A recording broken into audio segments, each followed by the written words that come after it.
Hey guys, so I wanted to take a few minutes to show you how to get started with OpenFrame. Here's the dashboard. And here, this is already set up, but once you're gonna start with a fresh new dashboard, all of those ones are now gonna have to complete it. So let's go and create organization. Organizations for you guys is basically a client. It's an MSP client. So let's call it test 123. And save. You can also add a bunch of other stuff here. You can also add the logo and everything. So we have the organization. Now let's go and head over to device. We have here Mac and Windows, and we can choose the organization here. I'm going to choose test. And there is also tags here. So this is a free text, static tags that tattoos your endpoints. So let's have here test, and that will create a new one and enter value. Actually, let's make it more interesting. Let's call this department, and this will be HR. And I'll go here. By the way, it's multi-value, so you can add multiple values, and you will see that it's adding here. It's added organization ID, which is this organization, and it added the department. I'm gonna copy it. Let's start with my Mac. I open the terminal, paste it, and now it's gonna prompt me for the password. It's low. Let's head over to the Windows at the same time. So here's my Windows machine. So I have here, I took it without the organization, but let's put this here. I'm gonna open PowerShell with admin right, local admin, left click, good. And I'm gonna paste it and click enter. And here I don't need the prompt for the password because it's already there. Here I need to put the password. Here it is. And also here it's getting deployed. So you see that the Mac finished first. So the logs are under library logs, OpenFrame log. I like to open it and to see what it's doing. So you see that it's getting deployed and uploading everything and getting all the underlying agents in place. And if we'll go here, we will see this is my machine. So you see that some of the icons here are still grayed out because it's still deploying the agents. So it already deployed OS query and deployed our client. It's deploying Fleet. You see things are starting to get filled up. Fleet, which is an MDM, has completed the deployment. Let's head over to the Windows. If I'll go, the login Windows is under Program, Data, and then OpenFrame, and then Logs. I have Beartail installed here, so it will open it in Beartail. So you see it's already got deployed. And I have also the chat here. And you see that it's connected to my device. I didn't get it here because it's not the first time I'm deploying the agent, but for new users, you're gonna have a quick onboarding for them to understand what Faye is and what she's doing, and I will also explain in this video. Let's head over again here. So we see the second agent getting deployed, and here we have all the agents already deployed. Now what we're gonna have here? So let's start with the remote control. If you'll click here, you're gonna get remote access, and I have full remote access to the device. Also support clipboard, etc. Remote shell, you're gonna have command line and PowerShell. Files, you can pull files, you can push files, you can do whatever you want. So that's kind of the first thing. If we'll head over to the tabs here, you're gonna see security stuff, compliance, the agents that I showed before, what's getting deployed, logged in users, software, and when what is lastly used, vulnerabilities if exist, and logs that we're gonna touch in a second. You see I already have some logs involving me accessing the device. Here you have scripts, and you can add your own scripts with environment variables, etc. You can execute a script on a bulk manner or on a one-off, and you can create script schedules. You can choose. You can also do a script sequence. Here you have policies. Policies works with OS query. So you have policies and queries. Policies is binary, meaning that you can define a check for OS query for true false, and for example, something like this, and that will return the compliant device yes or no.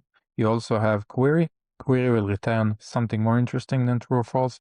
The usage of it is basically you create a policy, and if you want to have understanding of why this compliance check has failed or succeeded, you build another query. If we'll go here, you're also going to see that I have here like live queries. So let's do this. I'm going to search fleet DM actually queries. Let's take one. Detect if Apple Intelligence is enabled. Let's take this one. So I'm going to take this. I'm going to put this here, and I'm going to run test query.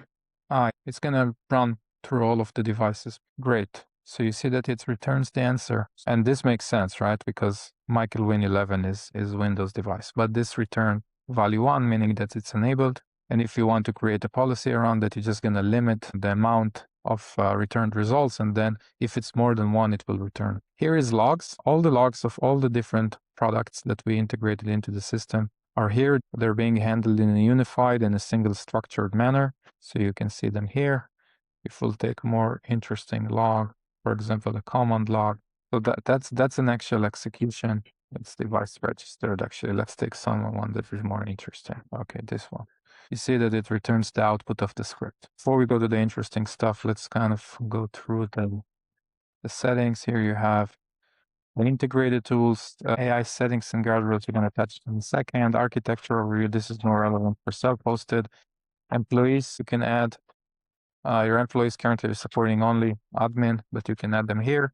Or more conveniently, you can go ahead and auto-provision accounts. So you can either configure your own IDP of Google SSO or Microsoft SSO, or you can just use our normal SSO. And then if you're going to checkbox, like if you're going to check this checkbox, any user with your domain name will be auto-registered into the device, into the dashboard, sorry. Okay, so let's move to the tickets. So our tickets are driven by our AI called Faye, and there are multiple ways to create a ticket. One of your users can either just type something here, I have Slack. And there is a bunch of things that Faye can do on her own. So Faye can run things. You see that she's already running things. And the guardrails that we have will either approve or decline whatever she can do. You see, she found out that we do have Slack, which makes perfect sense because we do have Slack. And here, for every AI chat, we will open a ticket. Okay, so that's one way. You can also start direct chat, and you also have here technician side chat with higher privileges. Another way to create a ticket is if your users, let's go back here, will go to the main screen and will just add create ticket. And then they will add here, need Slack, I need to deploy Slack on my device. Right. So you see that it's marked here as tech required and it's waiting technician response. I got this request. What does this user want? So there's no conversation history, but we can tell them deploy Slack to this device. So basically it's already deployed, so there's nothing really to do. So what we're going to go ahead and see, there's also a bunch of activities you can do. We're just going to hit resolve. That's it. This ticket is resolved. So that's kind of the client-facing AI. We didn't receive. So the autonomous policy is selected here, but you can also configure what needs to be requested approval of what. So let's take, for example, permissive policy and use for custom policy. And we're going to say that every file download should be approved by the technician, and every download script should be asked by the user. And then every time they will need to execute something, it will ask you guys on the here. Let's find one of those that is here. This one is resolved. So similarly, actually, let's do something with Mingo so you can see that. Please show me all online devices. Okay, so it shows me two. And let's make sure that Slack is deployed. Please tell me if Slack is already deployed on those devices. So that's mostly the difference between Faye and Mingo. And here's the approval. So if Faye will ask for approval, it will look kind of the same way. So he will go ahead and deploy those type of things in a consistent manner.